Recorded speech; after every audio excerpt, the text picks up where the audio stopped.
capítulo 25 de Gênesis, versículo 23.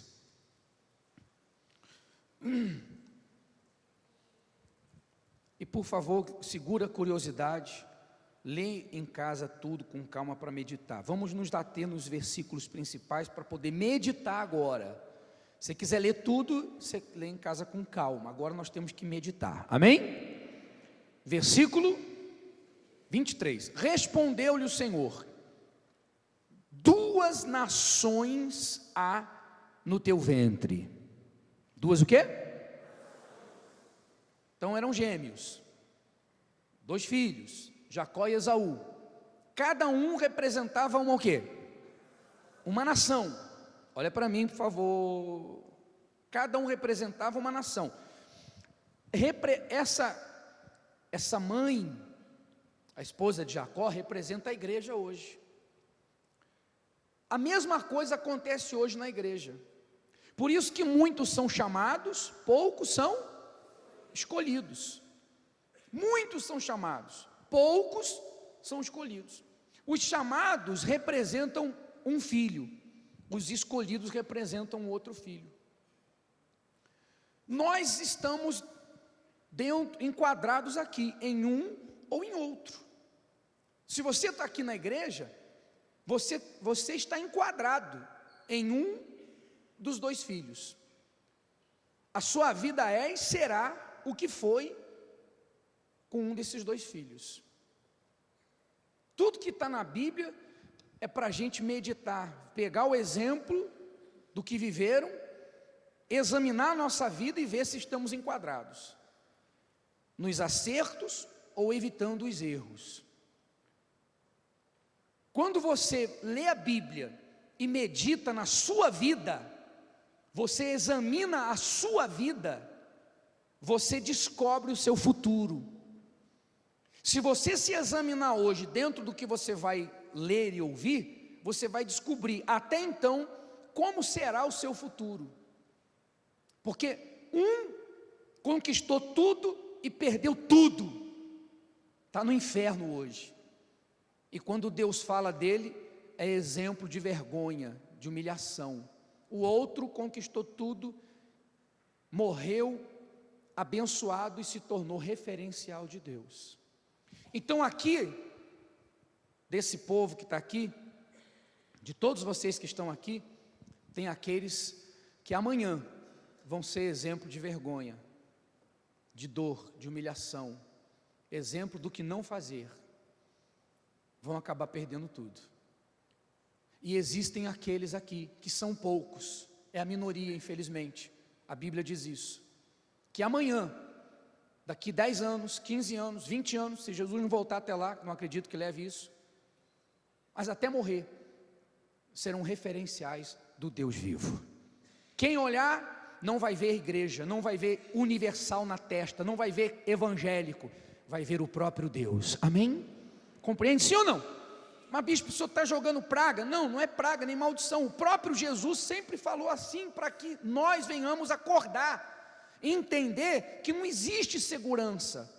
A única segurança é ter Deus como Senhor, ser possuído pelo Espírito Santo e manter-se no caminho do sacrifício em obediência a Deus, para que o Espírito Santo sempre esteja renovando o nosso ser. Aí há segurança. Mas se eu não tenho o Espírito Santo, eu posso ter uma fé gigantesca e estar mostrando vários testemunhos agora, mas eu não nasci de Deus ainda, eu não tenho o Espírito Santo.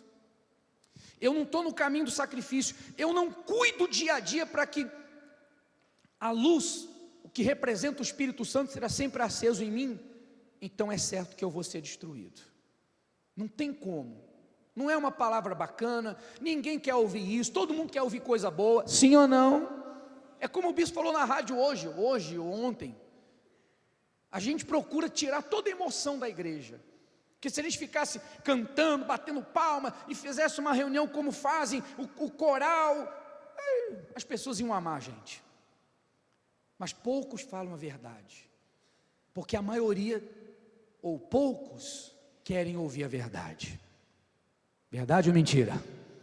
Poucos querem ouvir a verdade. Muita gente quer vir à igreja para ouvir coisas bacanas, só palavra positiva. Vai para frente, Deus é contigo, vai arrebentar, vai dar certo, e aquela coisa toda. E vamos lá, e canta e tá. Ah, que bacana. Porque quando se ouve a verdade, há a necessidade de reflexão e muitas vezes de mudança. O ser humano não gosta de mudar, nem de reconhecer que está errado, reconhecer seus erros. Ele gosta de seguir o coração. É assim que as pessoas pregam aí fora: faz o que o seu coração manda. Principalmente os artistas, os mais frustrados, mais infelizes, faz o que o seu coração manda. Você vai ver, está para chegar aí o livro da Andressa Urach, a biografia dela, e ela fala lá vários famosos, casados, que levaram ela para a cama por dinheiro. Ela era uma prostituta de luxo, e levaram ela e levam outras. Uma vida de fachada, uma vida de mentira, mas eles dizem: faz o que teu coração manda. E aí as pessoas, fãs, acreditam que eles são felizes, acham que eles são alguma coisa, e seguem um exemplo, e vai todo mundo se arrebentando. Então as pessoas querem sempre seguir o coração, mas para seguir a Deus é justamente o contrário. Quem quer vir após mim, negue-se a si mesmo. Nega o coração. O coração vai te levar para o buraco. Hoje tudo é festa, amanhã é choro eterno. Não tem mais conserto. Então, se você, que ninguém está fora disso, se nós nos examinarmos dia a dia, para isso a Bíblia, para a gente ler e meditar na nossa própria vida, não é para ter conhecimento bíblico, nós estamos seguros, senão nós estamos perdidos. Então Deus já foi claro: tem duas nações dentro de você, cada filho vai simbolizar uma nação, um vai ser forte, o outro vai ser fraco. Deus já estava dando logo, já estava avisando: um vai ser forte, o outro vai ser. Qual é a mãe que quer ouvir dizer que o seu filho vai ser fraco? Que seu filho vai nascer para ser fraco, que o seu filho vai nascer para ser dominado, subjugado? Qual é a mãe? Qual é o pai? Nenhum. Mas Deus sempre falou o quê? A verdade. Dói, mas liberta. Dói, mas liberta. Faz a pessoa livre, forte. E o outro seria fraco, e foi fraco justamente porque ele desprezou o quê? A verdade. Nós vamos ver aqui, aqui está apagado, tá? Por favor, acende aqui em cima, por gentileza. O outro se tornou fraco porque ele desprezou a verdade, porque ele seguiu o coração. Vamos ver aqui. Duas nações há no teu ventre, dois povos, nascidos de ti se dividirão. Um povo será mais forte que o outro, e o mais velho servirá ao mais moço. É isso que está escrito? Versículo 27. Cresceram os meninos, os filhos de Jacó. Esaú saiu perito caçador, homem do campo. Jacó, porém, homem pacato. Jacó era o quê? Calmo, tranquilo, pacato. Habitava em tendas. Versículo 29. Tinha Jacó feito não, deixa aqui. Olha para mim, por favor, por gentileza. Olha para mim, vamos prestar atenção. Entenda agora a diferença. Esaú era o quê? O que ele era? Naquela época, a profissão de caçador era a mais, como é que eu posso dizer, idolatrada, a mais importante. A mais o quê? A mais importante de todas. Quem era perito caçador, perito era o top, era o bambambam da época, é o que arrebentava, era a profissão mais importante, porque se vivia da caça. E Esaú não era só caçador, ele era o quê? Quer dizer, ele era especialista, ele era habilidoso. Então todo mundo olhava para Esaú e via um grande futuro. Ele vai arrebentar. O primeiro filho que nasceu primeiro tinha o direito de receber o que do pai? A bênção do pai, a bênção que Deus deu para o pai, passaria para o primeiro filho. Então ele nasceu como o primeiro filho, ele tinha o direito da bênção de Deus sobre a vida dele. Ele era perito caçador, uma profissão reconhecida, elogiado, visto por todo mundo como aquele que não tinha como dar errado. Não tem como dar errado. Pô, o sujeito é o primeiro filho, vai receber a bênção do pai, é perito caçador, não tem como dar errado. O futuro dele está garantido. O futuro de Esaú é certo, vai arrebentar. Esse é o forte, esse é o que nasceu para dominar, esse é o que nasceu para estar por cima, esse é o que nasceu para ser cabeça. Jacó, tadinho, pacato, calmo, não fazia diferença nenhuma. Quem olhava, como diz aí, não cheirava e não fedia. Pastor de ovelha, pastor tinha muitos. E você está vendo aí no filme de Moisés, até a mulher era pastora, calmo, cuidando das ovelhas. Esse tadinho, esse é o fraco, esse nasceu para ser dominado, esse é o que nasceu para viver subjugado, esse é o que nasceu para ser cauda, esse é o que nasceu para estar por baixo. Sim ou não? E às vezes a gente olha na igreja e vê isso também, pessoas que logo se destacam, pessoas cuja fé, não vida com Deus, fé, logo se destaca, já logo vem para o altar, sacrifica, faz voto, corrente, já logo começa a mostrar grandes testemunhos, e aí quem olha, e vai arrebentar, daqui 10 anos, daqui 15 anos, daqui 20 anos, e vai estar entre os mais ricos do país, a empresa dessa pessoa vai ser a primeira do estado, vai ser a primeira do país. Mas quando passa 10 anos, 15 anos, você procura a pessoa, ela não está mais na igreja, ou está parada, estacionada,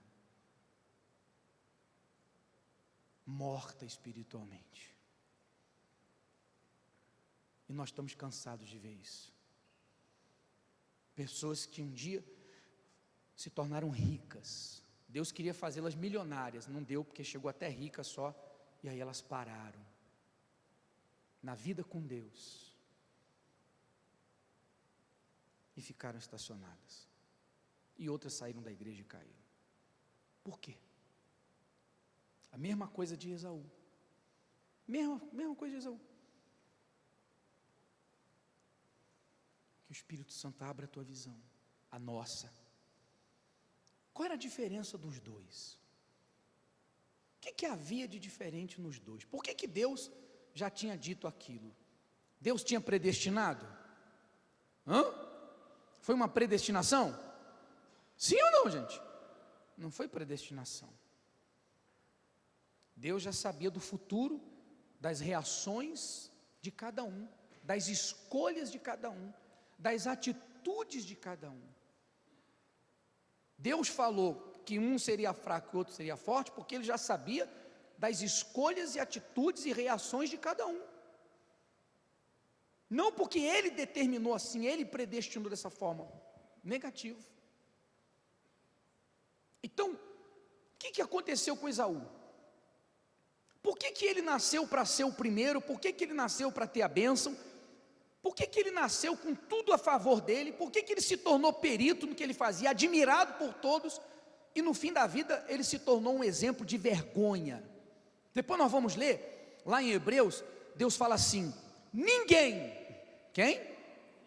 Ninguém seja profano ou impuro como Esaú.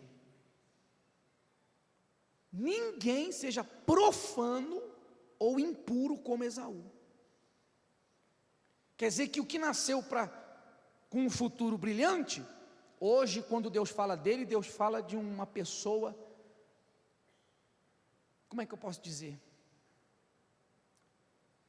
Um exemplo de quem tem que ser desprezado, cujas atitudes têm que ser rejeitadas, desprezadas. Estão me fazendo entender, pessoal? Por quê? Por quê? Talvez porque, como ele nasceu sabendo que ele tinha o direito da bênção, e ele se tornou perito caçador, era forte, era valente, humanamente falando ele era forte, era valente, destemido, ele passou a confiar nisso. Ele relaxou, ele desprezou a vida com Deus, porque ele pensava assim: nada pode dar errado na minha vida, eu sou o herdeiro do material e o herdeiro do espiritual.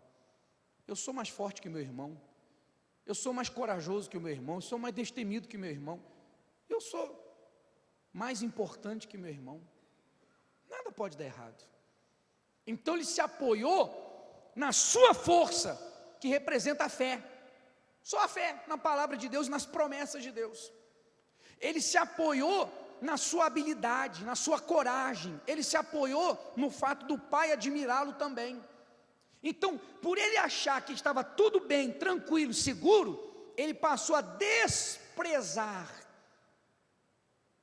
passo a passo, atitude a atitude, reação a reação, ele passou a desprezar a vida com Deus, o agradar a Deus, obedecer a Deus, fazer com que Deus tivesse prazer na sua vida. Compreende, pessoal? Ele não se importava mais em dar prazer a Deus, em agradar a Deus, em fazer com que Deus tivesse prazer na sua vida. Isso para ele não era importante. Ele não se preocupava em pensar assim: o que eu posso fazer, como eu posso agir no meu dia a dia, quais as reações, pensamentos, sentimentos, atitudes que eu posso tomar, que Deus olhe para mim e fique feliz comigo, tenha prazer em mim, me veja como filho, como obediente. Ele não tinha essa preocupação. A preocupação dele era seguir o coração, era gozar a vida. A preocupação dele era fazer o que o coração mandava. Por exemplo, ele sabia que uma das leis de Deus era que não se casassem com mulheres que não fossem do povo dele, porque tinham outra fé, outros deuses, outros costumes, e Deus não queria que misturasse, porque certamente a fé seria corrompida. Ele, por falta de uma, casou com duas. Quantas? Ele deve ter olhado, o coração bateu, disparou. O meu está disparando de medo. Pode ficar lá, Deus me livre. Você compreende? Essa linguagem todo mundo entende, né? Quanta gente já quebrou a cara na igreja por causa disso? Sim ou não? Foi um sinal de Deus. Eu fiz um pedido na fogueira santa, do jeito que eu pedi, do jeitinho que eu pedi, até a altura, eu até medi com a fita métrica. Foi Deus que mandou. Não é convertido, não é da fé. Se falar de Jesus, zomba. Mas ela, porque o coração bateu mais forte, porque está com medo de morrer solteira, solteiro, ou porque está ansioso para casar, não. Faz o que o coração manda. Não, eu quero ele, é ele. Não, mas eu vou converter ele, vou fazer corrente por ele. Ué, você crê tanto assim que Deus vai convertê-lo? Faça a primeira corrente, converte primeiro, depois você casa.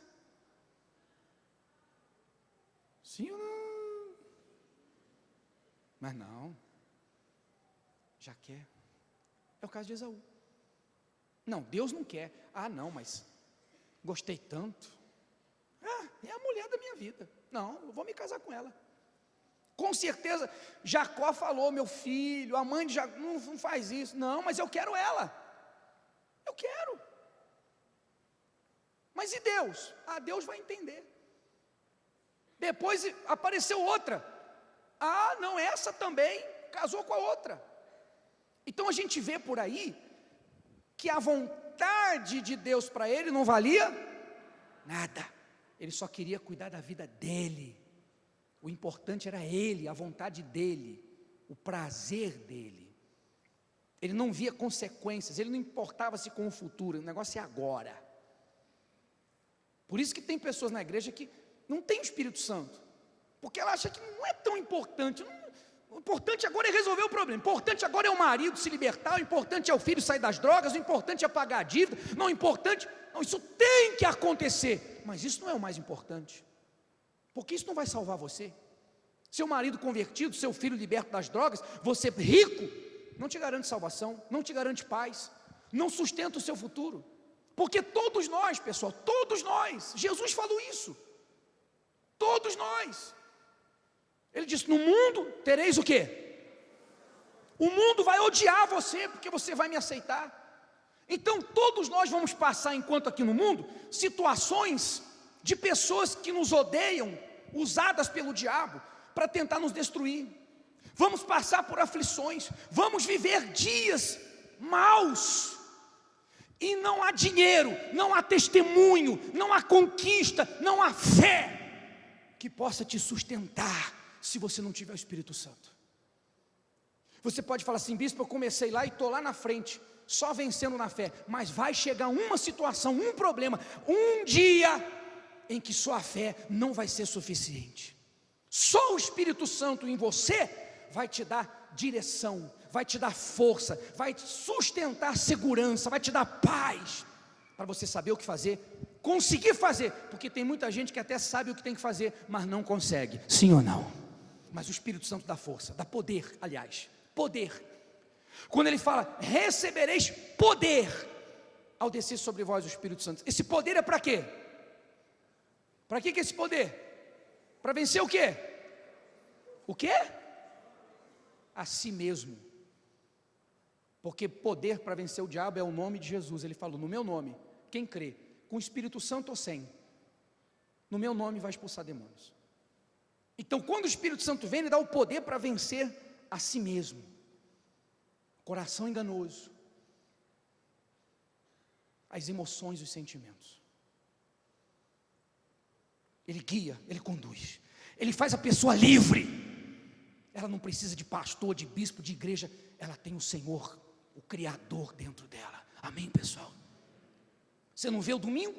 O casal de obreiros, de repente, sai da igreja, vai para o hospital. Não, deixa aqui, a gente vai fazer uma biópsia no joelho, ver o que é que está acontecendo, está doendo. Daqui a pouco, o homem nem chegou em casa, o médico liga: vai ter que amputar a perna em cima, senão vai morrer, a bactéria está subindo. Olha só, mas eram obreiros. Mas entrou, o corpo é físico, o corpo é humano, é carne, entrou. E o que sustentou aquela fé foi o Espírito Santo, porque senão ele não teria aguentado, ele não teria suportado, não teria. E quantos que veio uma decepção, uma injustiça dentro da igreja, um pastor que ela admirava, pecou, caiu, saiu da igreja, uma frustração.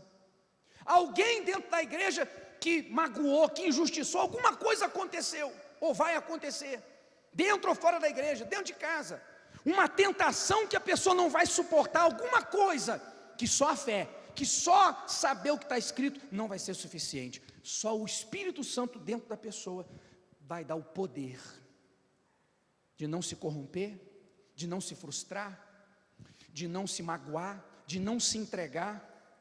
Como o bispo falou hoje, o pastor que ajudou o bispo Macedo, quando ele começou na outra igreja, que ensinou a palavra de Deus, que o encaminhou a conhecer o Senhor Jesus, mais tarde adulterou. Falou: mas como a minha fé não estava no pastor, como a minha vida não estava apoiada no pastor, nem na igreja, mas em Jesus, fazer o quê? Ele caiu, mas eu fiquei. E quantos que saem da igreja por causa de um pastor, de um obreiro, de um membro, de alguém que ela faz negócio sabendo que não é para fazer, de uma injustiça, de uma coisa que acontece inesperadamente em casa, no trabalho, seja onde for, e ela se frustra, ou não consegue enfrentar aquilo, porque falta a ela o quê? Vida com Deus, ligação direta com Deus. Ela tem ligação com a igreja, com o pastor, mas com Deus não tem. Falta o Espírito Santo. Enquanto você não tem Ele, e não mantém Ele como prioridade na sua vida, você é fraco. Eu sou fraco, e a queda é inevitável. Então Esaú vivia se rendendo às vontades do coração. O que mandava ele fazer? Ele não conseguia dizer não. Aparentemente é a mulher da minha vida, aparentemente eu não posso viver sem ela, mas Deus não erra. Como é que Deus vai pedir uma coisa que vai me fazer mal? Como é que Deus vai pedir para mim alguma coisa que vai me fazer sofrer? Deus não é falho, Deus não é Deus de confusão. Se Ele está dizendo: não se case com quem não é da mesma fé, então não é ela. Sim ou não? E se for, vai se converter primeiro. Então eu vou ser inteligente. Deus não quer que eu sofra. Ele disse que quer realizar os desejos do meu coração. Então, negue-se a si mesmo, vá em frente, em todos os aspectos, porque Deus não falha. Nada que Deus pede é para o nosso mal. Dói, por que dói às vezes? Certas coisas que Deus pede para que venhamos obedecer, certas atitudes, certas reações, por que dói? Porque o coração sempre quer o mais fácil, o coração sempre quer o atalho, o coração sempre quer o engano. Então, tem coisas que Deus fala, vai por aqui, faz assim, aí o coração dói, por quê? Porque Ele quer me enganar, porque aqui é o mais difícil, porque por aqui exige sacrifício, mas não porque aquilo é mal para mim. Está compreendendo? Sim ou não? Aprenda a renunciar ao coração, a ir contra ele. Você vai estar sempre no caminho do sacrifício, mas qual é a vontade? Deus disse, Deus garantiu, o Espírito Santo disse, a vontade de Deus é boa, é o quê? Boa, perfeita, e o quê? Quer dizer que a vontade de Deus para mim, ela é boa, perfeita e agradável. Obedecer a Deus não é um peso, não é uma desgraça, não é viver como escravo. O diabo quer que as pessoas pensem assim, você vai viver como escravo, você vai perder a vida.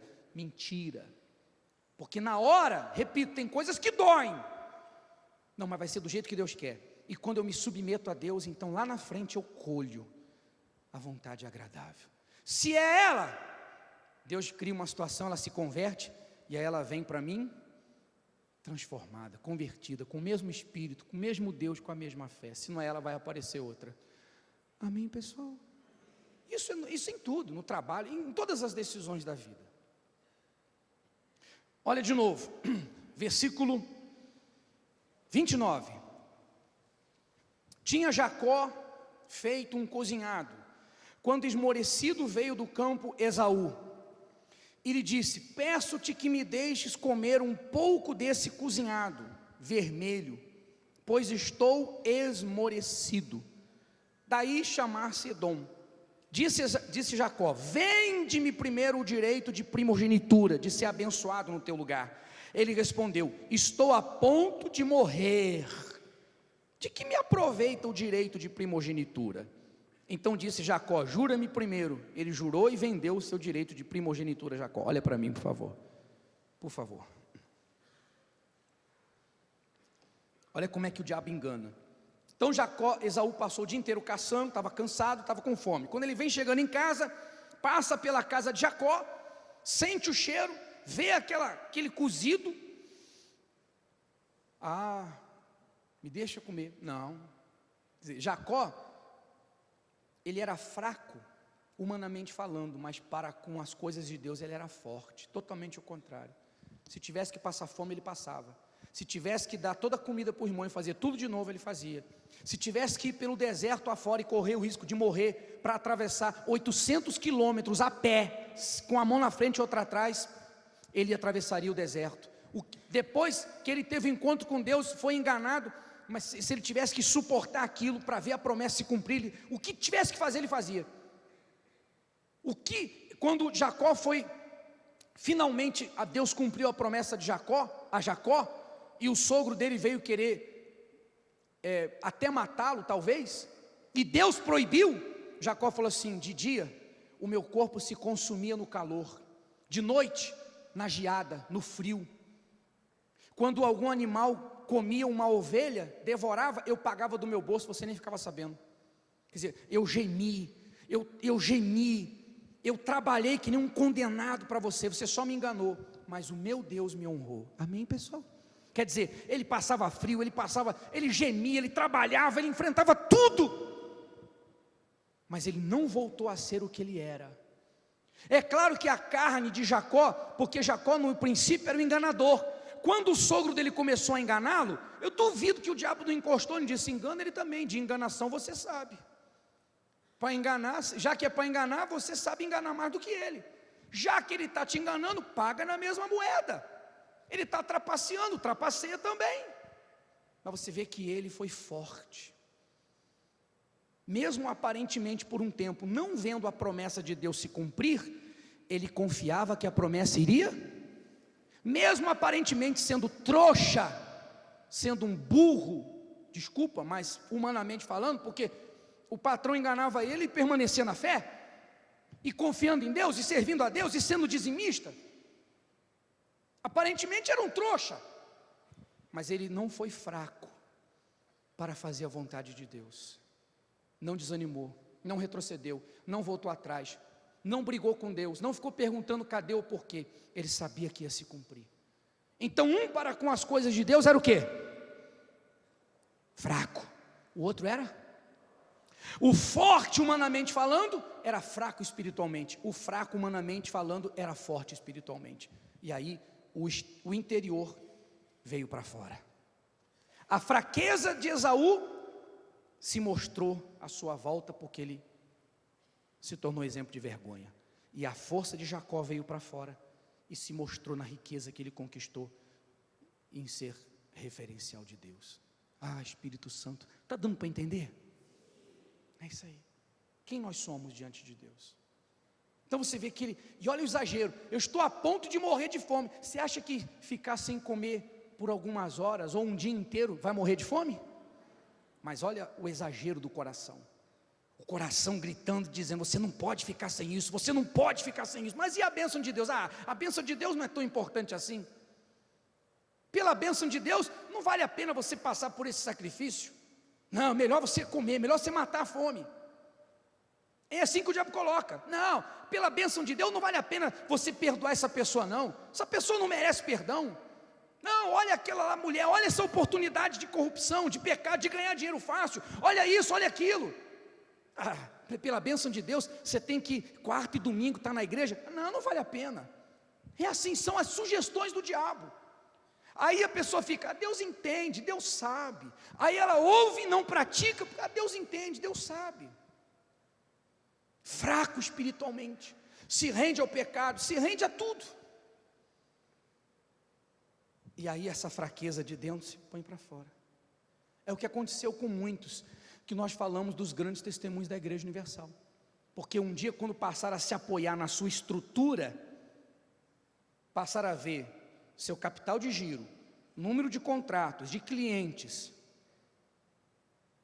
e o nível que chegou, relaxou no espiritual, relaxou no altar, fala até para os outros, faz porque para mim deu certo, mas não faz mais, aí se torna fraco por dentro, e a fraqueza depois vem para fora, por isso que Deus manda sempre a gente se examinar, vigiar. Ele não fala assim, se examine para ver se você é da fé, se examine para ver se você tem fé, não, se examine para ver se você ainda está na fé. Ele está falando com pessoas que são do quê?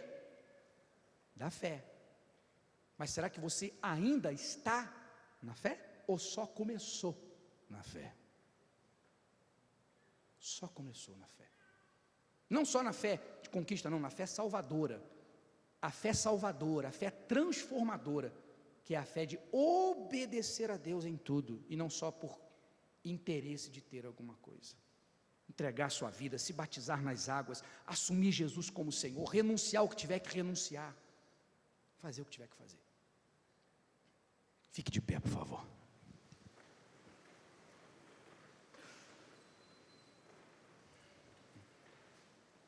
Depois você lê na sua casa, nem haja algum impuro ou profano como foi Esaú, o qual por um prato de comida vendeu o seu direito de primogenitura, pois sabeis também, que posteriormente, depois que ele viu a desgraça que ele fez, depois, sempre assim, o ser humano gosta de aprender apanhando, infelizmente, aí ele começou a chorar, querendo herdar a bênção, foi rejeitado.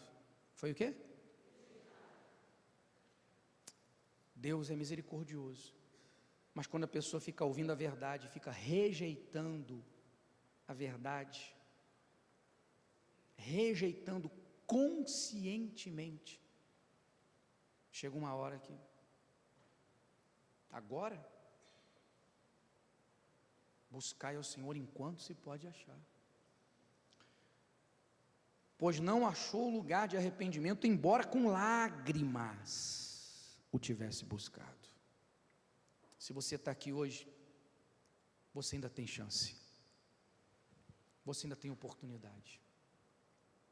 Seja você que começou dependendo de Deus e hoje está dependendo da sua própria vida, estrutura, condição, seja você que nunca entregou a vida para Deus, você que entregou a vida e agora você vinha tomando, seja quem for, seja qual a sua condição, se você precisar de mudança hoje, você tem tempo de mudar, Deus está pronto para te receber. Não espere como Esaú, não espere a queda, não espere a destruição, pior, morrer sem salvação para querer consertar as coisas. Entrega a tua vida a Jesus, faça dele o primeiro, se fez, renove a tua aliança e se examine dia a dia. Feche os seus olhos, por favor.